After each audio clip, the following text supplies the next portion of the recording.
Thank you for the introduction, and thank you, Bill, for organizing these lectures. I really like the title, about the minerals and why we love them, because I really do. And I love sharing that passion. And I also love the museum. And just a few years ago, 2022, we celebrated our 120th anniversary. And I was asked, well, why do we celebrate 120th? And it's just because it was the opportunity, it ends in a zero. And so we just took advantage of it. So I developed this talk as part of that informal celebration series, and I'm happy to share it with you, taking a look at the past, the present, and maybe a little glimpse into the future of the museum. And the structure I thought that would be helpful to think through together as we walk through the talk would be thinking about the special places that are involved, and this place is very special. Also, the great people that are involved. The great museum isn't just the things in it. It takes great people to make it special. And also, of course, the things in the museum. I want to show you some of my favorite things.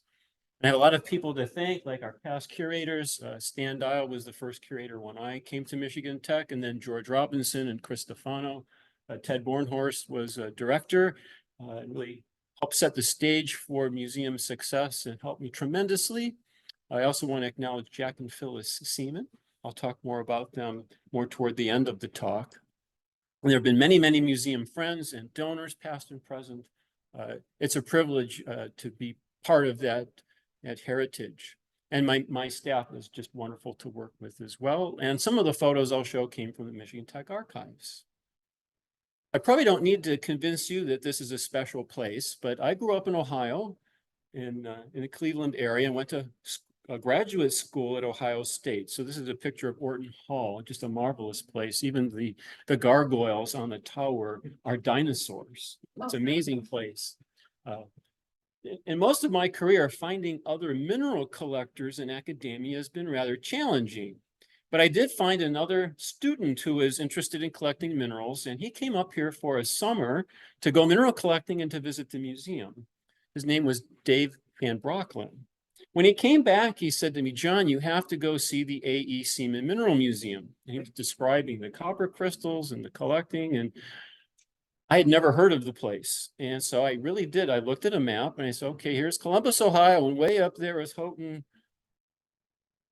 I didn't even know about the snow, but no kidding, I told him it can't be worth it. And what an irony, because we're here now more than 32 years. And he was right. It really is worth it. The university is, I think, a very special place, both in fall, in summer, in winter. It doesn't matter. It's a very special place. But literally, the university is here. The museum is there.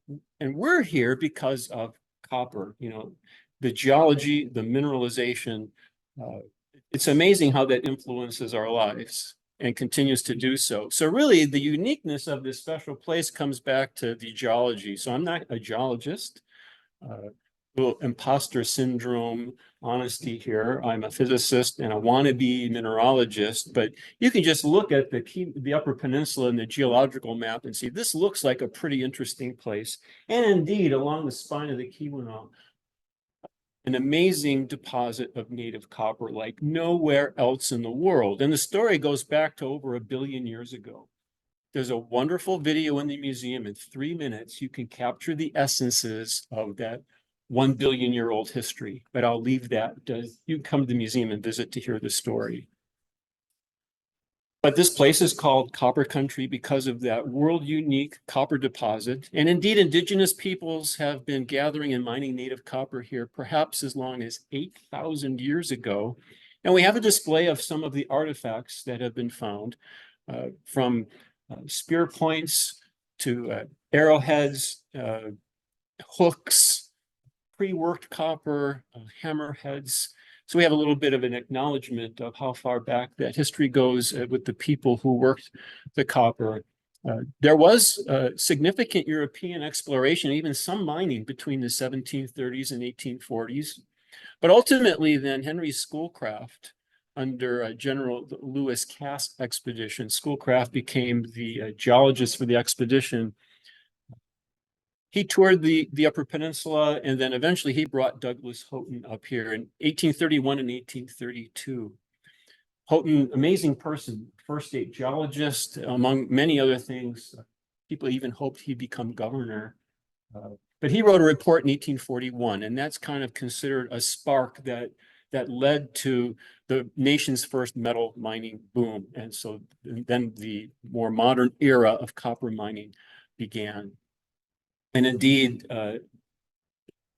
thinking about this beautiful place as really an industrial zone, the mining that took place, the way the surface topography changed, the vastness of the copper underground. Even here on our left, you can see in the Amik mine, the scale of the miners here and the giant masses of native copper underground. They could be many hundreds of tons, not economical to get out because you can't blast the pure pieces of copper like that. But it led to some wonderful history and some wonderful artifacts in the museum.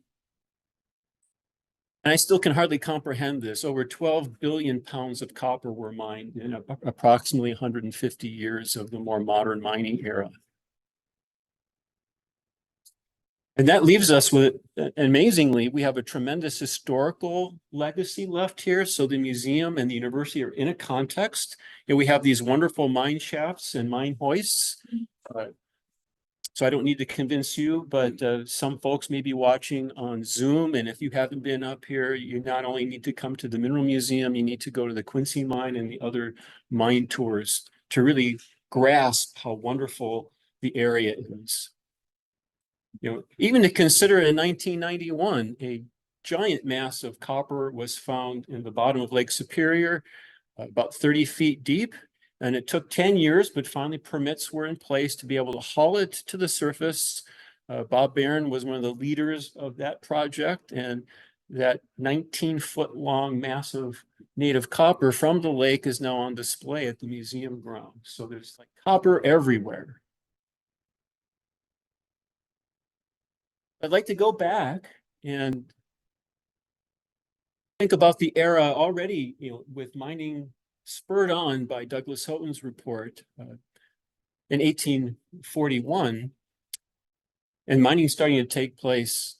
It was not until about 1861 that the state legislature finally enabled legislation to start a mining school here because we needed to train geologists and mining engineers. But the Civil War impeded the start of the Michigan Mining School. But the legislation was passed again, and the school started in 1885. And I find it really interesting that as part of that enabling legislation, at both times, it said that the Board of Trustees or they shall provide for obtaining and establishing a complete collection of minerals of the Upper Peninsula and properly classifying the same. They didn't formally start the museum, but they did formally charge the board with keeping a collection of the minerals. And so I like to consider that we are continuing to help the board do this with excellence. So indeed, Arthur Edmund Seaman was our first curator and the founder of the Mineral Museum. He came up here actually as a timberman and surveyor, but his genius really was recognized by Wadsworth with the Geological Survey and with Michigan Tech. So he was brought over to the geological side. He eventually became a geology professor and head of the department.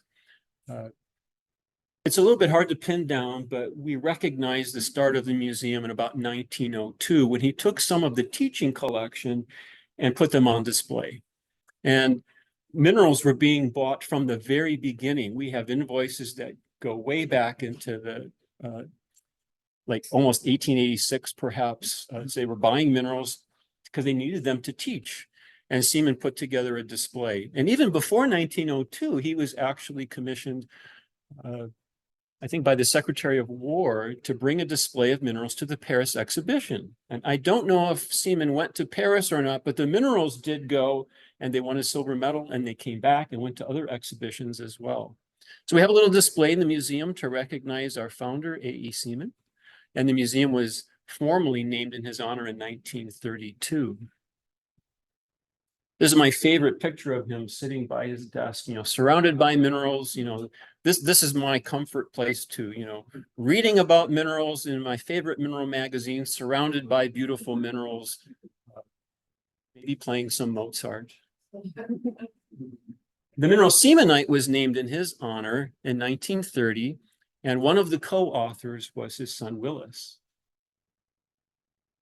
So to show some of our favorite things, as I go through some of our curators, I just like to show a few of the specimens from their collections. AE had his own collection, which is now part of the museum's collection, but one of the favorites is Stephanite from Mexico. This is about 7 centimeters tall, so both its size and the crystal quality, it's an enviable silver sulfosalt mineral. Another one of my favorites also traces back to some documentation in the archives. Here's a label on the specimen. It says it's a calcite twin from Chitwood, Missouri, and it also shows collection of A.E. Seaman. So you can see this on quite a few of the minerals we have in the collection that trace back to him. But in the archives, there's a letter from one of his former students, Fitch. And Fitch writes, "I think I have something new. I only secured 4 specimens, but I will surely give you one." And indeed he did, and many of his students sent minerals back to AE and the museum. So we have the specimen that Fitch gave to Seaman. We also have another specimen from Fitch collection itself, but there's 2 more. I don't know where they are, but this is what it looks like. It's a really interesting hand-sized specimen of calcite with multiple crystals grown together in a very peculiar symmetrical fashion. We call it twinning, but this is a multiple twin. And aficionados from this district have never seen the likes of it before, so it's quite special. We have 2 of them.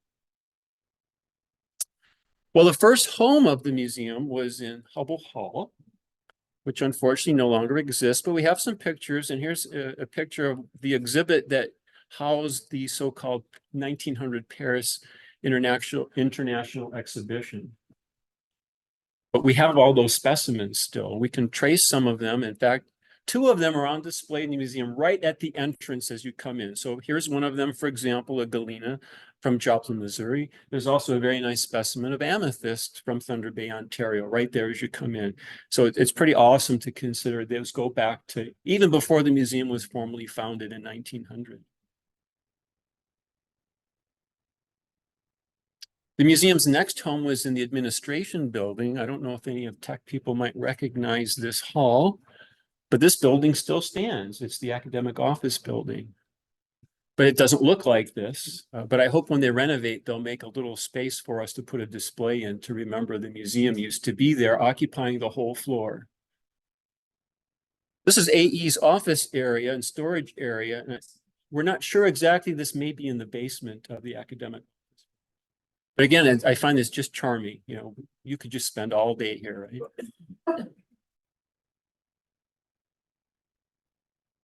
Well, the museum was then moved to Hotchkiss Hall, which was erected in 1930.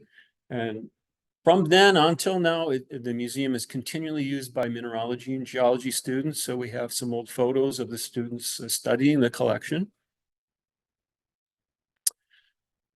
One of the interesting figures of this era was Lucius L. Hubbard. He was not a professor here. He was state geologist, and he worked for some of the copper companies.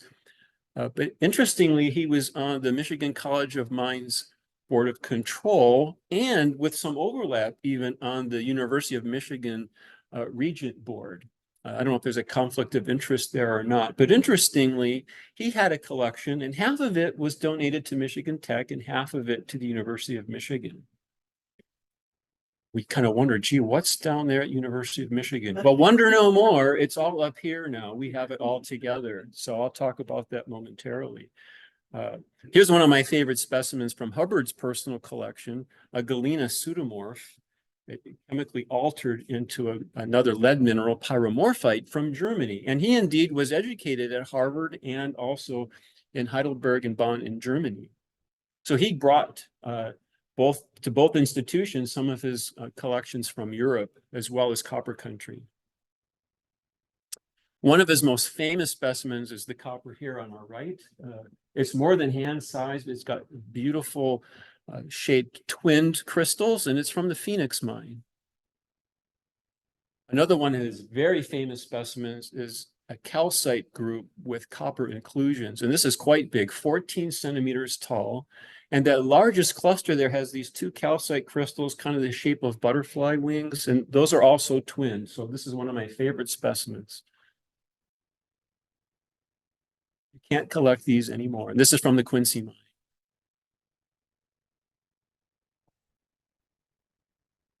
Well, Hubbard's collection was very important. Another cornerstone of the Mineral Museum's collection came from John T. Reeder.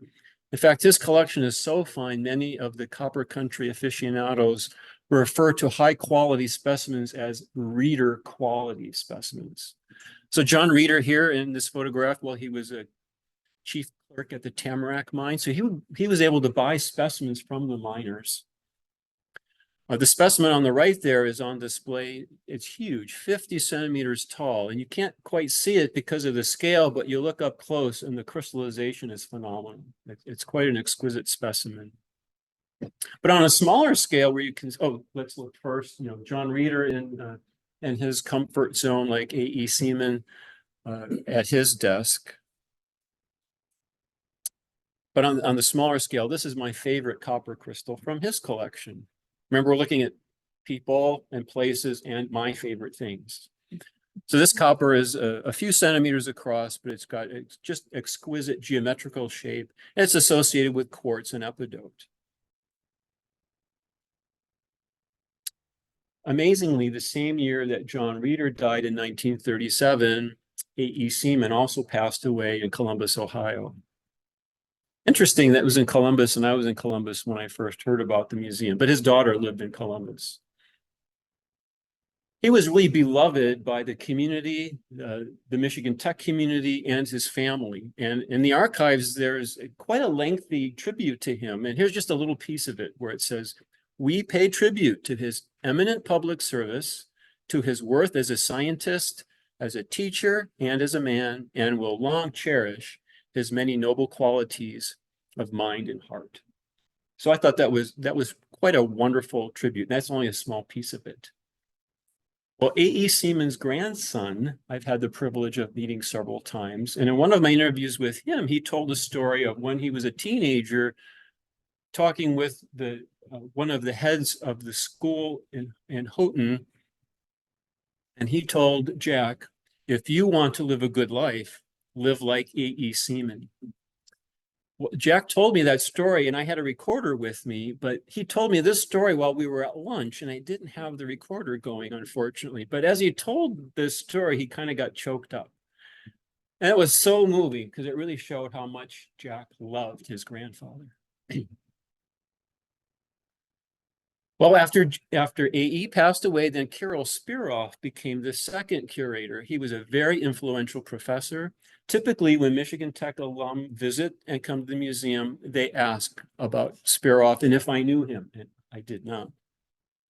He received many important collections that were then accessioned into the collection. It's interesting that a very large portion of the museum's collection came from donations.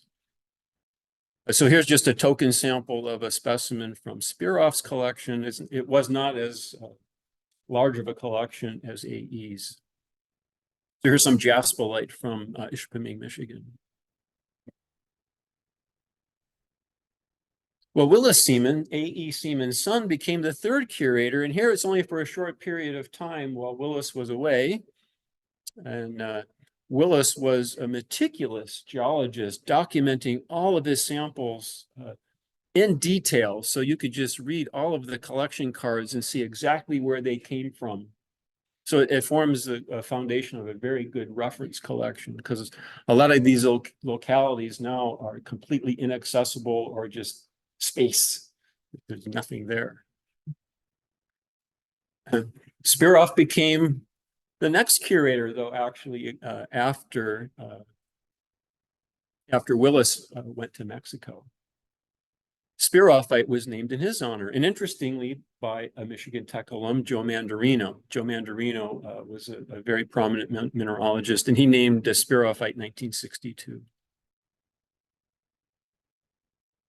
The next curator then was Jean Peterman Zimmer, the fifth curator. I got to meet her briefly once.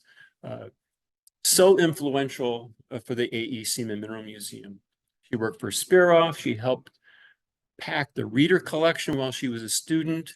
She was actually the first to really catalog the collection, which is very important. Amazingly, she also engineered and carried out and designed the move of the museum to the EERC building. And it was there from 1976 or so to 2010. She also cultivated many donations. She wrote a history, an 82-year history of the museum. And wonderfully, Jean Kempite was fairly recently named in her honor by Travis Olds. And Travis is another Michigan Tech alum from chemistry. Wonderfully, Travis is now the associate curator at the Carnegie Museum in Pittsburgh. We should have him come back and visit. He's from the Upper Peninsula. So it's in fact in the Electrical Energy Resource Center where I first was introduced to the museum. So there we see the EERC building tucked over here, and it took up the whole 5th floor, which was specially designed for the museum in the legislation. And I couldn't believe when I came in 1991 to interview for my physics position, I had 20 minutes. And when the elevator doors opened, this was the view. And I turn around the corner and I see all these cases filled with minerals. I just couldn't believe it. So it went from it can't be worth it to I have to get this job in physics. Bob, don't tell the physics department I came because of the museum. Only half true.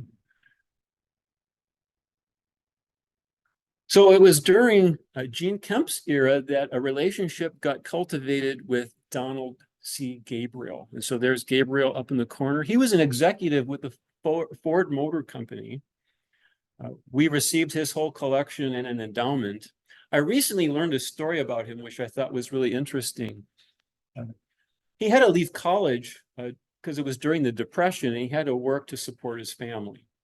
And apparently he was working on the line installing bumpers. So his job was to pick up a bumper, turn around and install it, turn around, pick up another one and install it. And they kept making the line go faster and faster. And eventually he couldn't keep up very well, and he would have to run and catch up to the car to assemble it and run back and pick up another bumper and get further and further behind. Apparently at one point he literally knocked into Henry Ford himself in this process. And he started to leave, assuming he was going to be fired. And Ford said, "Where are you going?" He said, "Well, aren't I fired?" And he said, "No, we need people like you." And they ended up developing a relationship, and he rose up the ranks from working on the assembly to becoming an executive. Gabriel loved mineral collecting. He collected all over in Ohio, and he loved, in particular, copper country. He was a meticulous curator. Every one of his specimens was labeled with a tiny little label with a number and the species and locality, and a corresponding index card with all these details. This is my favorite, silver from his collection from the Quincy mine. You can see he got it in August 1939.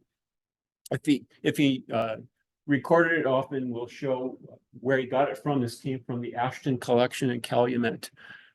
Just remarkable. Probably the most famous specimen in his collection is this copper that's on display. It's become the museum's icon. In fact, we're writing an article about it for Rocks and Minerals magazine. They're looking to have museums describe their signature specimen. So the Gabriel copper is our signature specimen. From the central mine, it's about 8.3 centimeters tall. It's so aesthetic. It's a wonderful piece. And this is my favorite, calcite with copper inclusions. And it's also from the Quincy mine, about 5 centimeters tall. This is just a jewel. So both of these are on display. I hope you have a chance to see them. When I visited, Stan Dial was the curator, and he actually was away at a show, but I had met him a few years before, actually, at a show in Cincinnati. Stan started off as an aide, and he eventually moved his way up to be curator and director. He also had a profound influence on the collection and also in establishing relationships in the community. Again, remember, I think people are hugely important to the success of the museum. Among the many collections that were donated while he was curator was, I'll just pick one here from Professor William Heinrich. He was a very famous professor of mineralogy at the University of Michigan. He eventually donated over 1,000 specimens to the collection and started a mineralogical research trust. He was the first author of the Mineralogy of Michigan. What do I want to illustrate? Well, for some of you know, I happen to love graphite, and this is a particularly amazing one. It's almost a centimeter in diameter. Graphite should form hexagonal crystals if it crystallizes at all, and here it forms these wonderful spheres.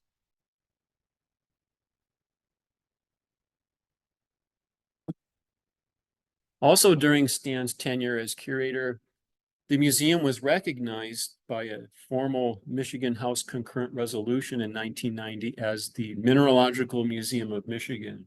And it's a really nice statement, and that's on display in the museum. Stan was also very active in promoting the creation of the Keweenaw National Historical Park, which was officially created in 1992, and we are formally a partner as a cooperating Keweenaw, Michigan heritage site. And it's really a wonderful collaboration. We're there to mutually support one another. The Carnegie Museum is a member as well. There's resources and advice available from them. So we are delighted to be a partner with the National Park Service. Another important collection, just to pick one more actually, that Stan cultivated was from Lance Hampel. And Lance had tremendous interest in both copper country, but also some of the wonderful minerals from the Montreal mine in Wisconsin. So just to show a few examples there, these are on display. Well, somewhere along the line, this young guy snuck in the picture. And as was announced before, Bill asked me to serve the museum as an advisor to the faculty advisory committee, and he created the position of adjunct curator, which was pretty fun. People say, well, what's an adjunct curator? Because you don't hear about that very often. Say, well, I'm not sure, but I don't get paid for it, but I get the keys to the museum. And also pretty special, when I went to other mineral museums, they treated me like royalty. It's like, well, come on in and here's the storage room, knock yourself out. And I could look at anything I want. So it was pretty wonderful. So I had an office. I'm smiling, right? You can compare that to A.E. Seaman sitting at his roll top desk. Also, I love to do mineralogical research. And so here I'm sitting in front of an electron microscope, one of my favorite tools. So my role was just to advance the museum in the academic role. You know, after all, we are part of a university. And so to make sure we were connected in research and outreach and education. I also did a lot of work on our digital database. I love working on that kind of thing as well. We also were doing some fundraisers. For about 15 years, we had fundraiser balls, and Pam and Steve were really instrumental in helping the success of those. But boy, did it take a lot of energy. But crazy, the first one was the graphite ball. It started as a joke, but it turned out to be a pretty fun, successful endeavor. Jack actually wrote a song for one of our mineral balls. Was it the Dadalite ball? You wrote the words to Edelweiss, but with Dadalite. Can we sing that now? So, yeah. So we thought we would have a whole series of mineral compositions. So while Stan was curator and I was on the academic advisory committee, we were able to hire George Robinson to be the next curator. And he was curator from 1996 to 2013. One of his many, many accomplishments was revising Heinrich's Mineralogy of Michigan in a new updated version. So this is actually one of the prizes I have tonight. But for the sake of our Zoom audience, I think we'll have our drawing at the conclusion of the lecture. So this will be one of the door prize drawings, a copy of the Mineralogy of Michigan, 2nd edition. George was amazing at the collection care, developing the galleries. He did a survey of visitors to help rationalize what the priorities would be in the gallery. He was an integral part of designing the new museum, moving from the EERC building to where we are now. Many new acquisitions and a tremendous amount of new research as well, and a lot of writing. In fact, even fairly recently, this book came out, Mineral Identification Manual, Clues from Their Geological Provenance. Pretty interesting. If you ever ask a mineralogist or a geologist, what is this rock I have? The first thing they're going to ask you, where did you get it? And they don't mean what mineral shop did you buy it from. They want to know its provenance. So this is pretty wonderful. George had many, many wonderful acquisitions. So again, I get to pick my favorites for this talk. So this is one of them, an antimony and calcite, 16 centimeters. This is considered the best antimony specimen in the world. It's amazing, and we have it here. It's from the Lake George antimony mine in New Brunswick. This is a faceted calcite. It's over 1,000 carats from the Harold Dibble collection. He was a friend of George's from New York. He was an entrepreneur in the hardware industry. And at one point, George visited him, and Harold said to George, pick whatever you want for the collection. Could you imagine? He had a marvelous collection, and it's like Christmas, right? Whatever you want, pick it. And so he did. So this is one of them. This is actually named the Doris calcite in honor of Harold's wife. One of my personal favorites, another one that George acquired, is this diopside with graphite and mesolite. You know, diopside is like a rock-forming mineral, but here they occur as gemstones. Graphite, nobody cares about, but here they're the best in the world and tremendously interesting. This specimen changed my life, it turned out. I ended up doing all my mineralogical research on the minerals from Merillani, Tanzania, where tanzanite comes from. It's a beautiful mineral, but it's so interesting, people ignored everything else for a long time. But because of that, I was able to help describe 2 new minerals from those mines, Merillaniite and Richardsite. George also, especially thanks to the survey he did, redeveloped a wonderful animation to control our fluorescent mineral display. And it's even expanded now in our new facility. So going along with just the lights turning on and off, there's a nice explanation of what the phenomena of fluorescence is. So just some of George's accomplishments. Well, in that era, Ted Bornhorst moved to the museum. He has expertise in the Keweenaw geology and the copper deposits. So he started assisting as director of administration, eventually became director and executive director and acting curator, and then executive director until he retired. But 2 really important things that he developed, and I think these are just amazing to have accomplished one of them, let alone 2. First, you know, the museum was in a real pinch when it had to leave the EERC building. There was a short timeline. You have to get out. Well, where are we going to go? Ted successfully organized and championed getting the new building, organizing the closing of the museum, the packing, and moving to the new facility. And I am continually amazed at what he and George and George's wife, Susan, were able to accomplish in a short period of time. You know, if I just want to paint something or get a new specimen on display or a new exhibit case built, it takes a lot of effort. They built a whole new museum. Unbelievable.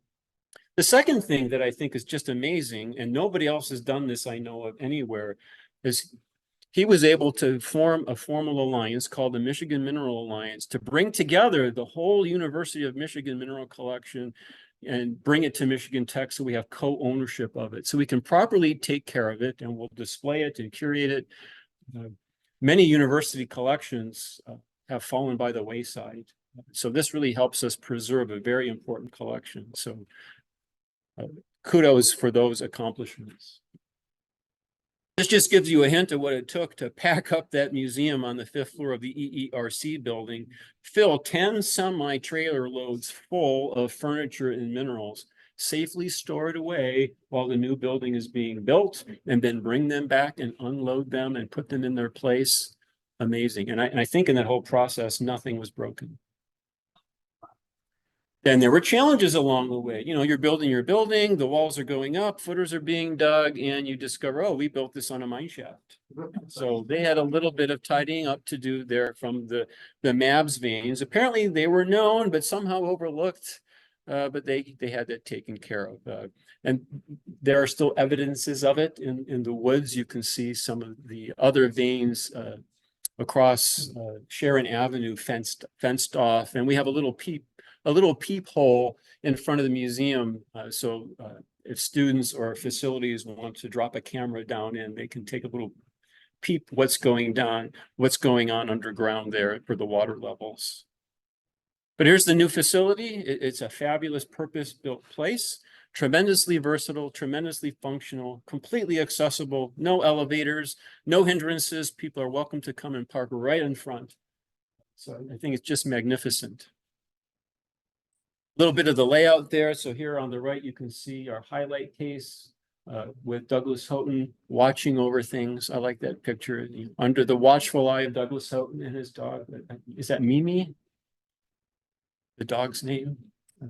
But here's what the gallery looks like. You come in through the gift shop and then into the Thomas Schaffner Gallery.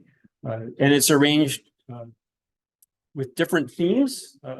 Some of them with the regional geology emphasizing Michigan, and then our fluorescent gallery over here, mineral treasures and mining, true to our history, and as a mining school and educational institution, there's systematic mineralogy, and then unique to George's expertise, corresponding to a book he wrote, these galleries here were arranged according to the mineral forming environment. So it was a pretty unique approach. We recently redid the order there. And so you can come in, and we're still working on this, but you give a different flow so you kind of know where to follow one case to the other. And it gives us a little new gallery here to have something special like that. This is new. Bob Barron, who you saw before in front of his giant coppers, designed some of the exhibits in the museum even 20 years ago, and he's still at it. He just recently completed these special highlight exhibits for us, and I'm delighted with those. If you haven't seen them, you should come and be amazed. So after George, Chris Stefano became curator. He was a graduate student at the University of Michigan, so for a while he curated the collection while it was there before it then came here. He worked a lot on database updates with me, many new acquisitions. He's just an amazing collector of rare minerals, extremely knowledgeable. But now he's editor at the Mineralogical Record, which is also just phenomenal. He's a very gifted writer. He organized this thematic issue, which came out in January of 2023. And it focuses on Michigan copper country, 5 different articles just on the mines in Keweenaw County. Next will come out an issue on the Ontonagon County localities. And then after that on Quincy. So he's working hard to promote copper country. So this is our second grand prize, our door prize. I have one of these to give away later. And you can see the centerfold, the Gabriel copper, and the John Reeder copper.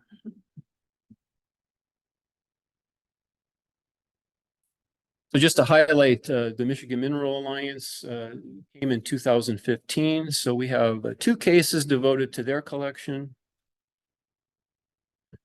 And eventually I got to move out of my office into something real. So I became director and curator in July 2020. It was pretty amazing because the pandemic was happening. But my first day on the job, the university allowed us to open to the public. Ted had crafted together a plan for safety that the university agreed was sufficient to satisfy the state requirements. The museum opened to the public. We had people thanking us for being open because so many things were closed. So that was really gratifying. And we're doing all kinds of things. So just some modern highlights as we're transitioning a little bit to the future. We just installed a brand new fluorescent exhibit featuring the sodalite cyanites that Bill talked about a couple months ago. We got a lone specimen of a beautiful rippled sheet copper from the White Pine Mine. So Bob Barron installed that near our other sheet copper from the White Pine Mine. Also, to give some balance to the beauty of minerals, which is not visible, but in these cases here, we installed a large screen display that we can use for giving introductions. But in the meantime, just show some mining scenes and mine history. And I like giving some context. These beautiful things in this beautiful environment came from underground, typically. So as of now, we're really transitioning more. I mentioned at the beginning, I wanted to talk a little bit more of John or Jack Seaman and his wife Phyllis. So here's Jack and Phyllis here. I was able to visit them on March 11th, 2022. Yeah, got to get, the time is passing already. So just to get the date right, March 11th, 2022. The anniversary of that was what, yesterday? And look here, on 2022, Jack had turned 103. Wow. Yesterday, he turned 105. Wow. But we went there to celebrate his birthday, and he and Phyllis created an endowment to support curation at the museum. So they created a position of endowed curator, but their endowment supports curation overall. So this is one of the most important things we can do to help stabilize the security of the collection into the future, that there's an endowment for curation taking care of this, and the university signed off on it all. So big kudos to Jack and Phyllis, and happy birthday again to John, who turned 105 yesterday. I talked to him on Sunday. There he is on his birthday. He's such a charming man, smiling all the time. It so happened that I was able to bring my daughters and granddaughter on that visit. So this is my granddaughter, Josephine. She was 1 at the time, and he's 103.